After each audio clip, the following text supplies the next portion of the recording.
নমস্কার বন্ধুরা, দেখো শীতের শুরুতে এরকম যদি ধনেপাতা গাছে থাকে নিজের ঘরে তৈরি, তাহলে আর দেখে কে? এরকম যদি ধনেপাতা আমরা নাই করতে পারলাম, তাহলে আর আমরা কি করলাম? দেখো, আমার এই কাজের মাসি আছে, ওই মাটি এনে দেয়। আমার তো জায়গা নেই, ব্যালকনি আছে, ফ্ল্যাট বাড়ি, সেখানে এই মিষ্টির যে কন্টেনার, সেই কন্টেনারগুলোতেই ধনেপাতা চাষ করে দিয়েছি। কি করব, বেশি ভারী হলে তো ব্যালকনির আমার নষ্ট হয়ে যাবে।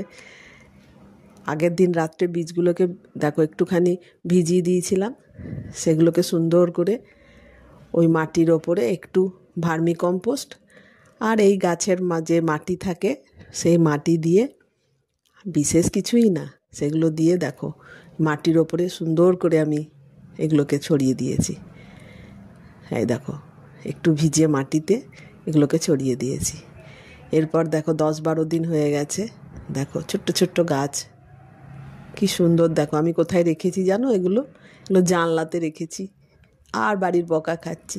এই দেখো আমার ব্যালকনির থেকে জানলা, সেই জানলাতে রেখে দিয়েছি। এই দেখো প্রায় 15-20 দিন হবে। দেখো কি সুন্দর ধনেপাতা হয়েছে। কোথাও একটু লাগলো তরকারিতে, গাছের ধনেপাতা টুক করে একটু কেটে দিয়ে দিলাম, ঘুগনিতে লাগলো। সবসময় তো মজুদ থাকে না। আমার চ্যানেলটাকে একটু সাবস্ক্রাইব করো। কে কোথা থেকে দেখছো একবার বলো, একদিন তোমাদের সমস্ত বাগান আমার দেখাবো।